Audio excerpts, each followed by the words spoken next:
राधे राधे। कथा का आरंभ तब का है जब बाली को ब्रह्मा जी से ये वरदान प्राप्त हुआ कि जो भी उससे युद्ध करने उसके सामने आएगा उसकी आधी ताकत बाली के शरीर में चली जाएगी और इससे बाली हर युद्ध में अजय रहेगा। सुग्रीव बाली दोनों ब्रह्मा के औरस वरदान द्वारा प्राप्त पुत्र हैं और ब्रह्मा जी की कृपा बाली पर सदैव बनी रहती है। बाली को अपने बल पर बड़ा घमंड था। उसका घमंड तब और भी बढ़ गया जब उसने करीब करीब तीनों लोकों पर विजय पाए हुए रावण से युद्ध किया और रावण को अपनी पूंछ में बांधकर 6 महीने तक पूरी दुनिया में घूमा। रावण जैसे योद्धा को इस प्रकार हराकर बाली के घमंड की कोई सीमा न रही। अब वो अपने आप को संसार का सबसे बड़ा योद्धा समझने लगा और यह उसकी सबसे बड़ी भूल हुई। अपने ताकत के मद में चूर एक दिन एक जंगल में पेड़ पौधों को तिनके के समान उखाड़ फेंक रहा था। हरे भरे वृक्षों को तहस नहस कर दे रहा था। अमृत समान जल के सरोवर को मिट्टी से मिलाकर कीचड़ कर दे रहा था। एक तरह से अपने ताकत के नशे में बाली पूरे जंगल को उजाड़ कर रख देना चाहता था और बार बार अपने से युद्ध करने की चेतावनी दे रहा था। है कोई जो बाली से युद्ध करने की हिम्मत रखता है? है कोई जो अपनी माँ का दूध पिया है जो बाली से युद्ध करके बाली को हरा दे? इस तरह की गर्जना करते हुए बाली उस जंगल को तहस नहस कर रहा था। संयोगवश उसी जंगल के बीच में हनुमान जी राम नाम का जप करते हुए तपस्या में बैठे थे। बाली की इस हरकत से हनुमान जी को राम नाम का जप करने में विघ्न लगा और हनुमान जी बाली के सामने जाकर बोले, हे वीरों के वीर, हे ब्रह्म अंश हैं राजकुमार बाली। तब बाली किष्किंधा के युवराज थे। क्यों इस शांत जंगल को अपनी बलि दे रहे हो? हरे भरे पेड़ों को उखाड़ फेंक रहे हो, फलों से लदे वृक्षों को मसल दे रहे हो, अमृत समान सरोवर को दूषित मलिन मिट्टी में मिलाकर उन्हें नष्ट कर रहे हो। इससे तुम्हें क्या मिलेगा? तुम्हारे औरस पिता ब्रह्मा के वरदान स्वरूप कोई तुम्हें युद्ध में नहीं हरा सकता, क्योंकि जो कोई तुमसे युद्ध करने आएगा उसकी आधी शक्ति तुम में समाहित हो जाएगी। इसलिए हे कपि राजकुमार, अपने बल के घमंड को शांत कर और राम नाम का जाप कर। इससे तेरे मन में अपने बल का भान नहीं होगा और राम नाम का जाप करने से ये लोक और परलोक दोनों ही सुधर जाएंगे। इतना सुनते ही बाली अपने बल के मद चूर हनुमान जी से बोला, ए तुच्छ वानर, तू हमें शिक्षा दे रहा है? राजकुमार बाली को, जिसने विश्व के सभी योद्धाओं को धूल चटाई है और जिसके एक हुंकार से बड़ा पर्वत भी खंड खंड हो जाता है, तू जा, तुच्छ वानर जा और तू ही भक्ति कर अपने राम नाम की। और जिस राम की तू बात कर रहा है वो है कौन? और केवल तू ही जानता है राम के बारे में। मैंने आज तक किसी के मुंह से ये नाम नहीं सुना और तू मुझे राम नाम जपने की शिक्षा दे रहा है। हनुमान जी ने कहा, प्रभु श्री राम तीनों लोकों के स्वामी हैं। उनकी महिमा अपरंपार है। वे सागर हैं जिनकी एक बूंद भी जिसे मिले वो भव सागर को पार कर जाए। बाली इतना ही महान है, राम तो बुला जरा। मैं भी तो देखूं कितना बल है उसकी भुजाओं में। बाली को भगवान राम के विरुद्ध ऐसे कटु वचन हनुमान जी को क्रोध दिलाने के लिए पर्याप्त थे। हनुमान, ए बल के मद में चूर बाली, तू क्या प्रभु को राम को युद्ध में हराएगा? पहले उनके इस तुच्छ सेवक को युद्ध में हरा कर दिखा। बाली, तब ठीक है, कल के कल नगर के बीचों बीच तेरा मेरा युद्ध होगा। हनुमान जी ने बाली की बात मान ली। बाली ने नगर में जाकर घोषणा करवा दी कि कल नगर के बीच हनुमान और बाली का युद्ध होगा। अगले दिन तय समय पर जब हनुमान जी बाली से युद्ध करने अपने घर से निकलने वाले थे, तभी उनके सामने ब्रह्मा जी प्रकट हुए।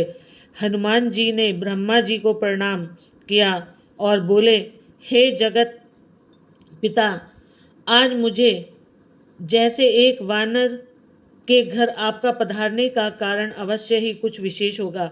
ब्रह्मा जी बोले, हे अंजनी सुत, हे शिवांश, हे पवन पुत्र, हे राम भक्त हनुमान, मेरे पुत्र बाली को उसकी उदंडता के लिए क्षमा कर दो और युद्ध के लिए न जाओ। हनुमान जी ने कहा, हे प्रभु, बाली ने मेरे बारे में कहा होता तो मैं उसे क्षमा कर देता, परंतु उसने मेरे आराध्य श्री राम के बारे में कहा है, जिसे मैं सहन नहीं कर सकता, और मुझे युद्ध के लिए चुनौती दिया है, जिसे मुझे स्वीकार करना ही होगा, अन्यथा सारी विश्व में ये बात कही जाएगी कि हनुमान कायर है, जो ललकारने पर युद्ध करने इसलिए नहीं जाता क्योंकि एक बलवान योद्धा से उसे ललकार रहा है। तब कुछ सोचकर ब्रह्मा जी ने कहा, ठीक है हनुमान जी, पर आप अपने साथ अपनी समस्त शक्तियों को साथ न ले कर जाएं, केवल 10वां भाग का बल लेकर जाएं, बाकी बल को योग द्वारा अपने आराध्य के चरणों में रख दें,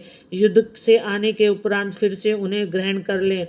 हनुमान जी ने ब्रह्मा जी का मान रखते हुए वैसा ही किया और बाली से युद्ध करने घर से निकले। उधर बाली नगर के बीच में एक जगह को अखाड़े में बदल दिया गया और हनुमान जी से युद्ध करने को व्याकुल होकर बार बार हनुमान जी को ललकार रहा था। पूरा नगर इस अद्भुत और 2 महायोद्धाओं के युद्ध को देखने के लिए जमा था।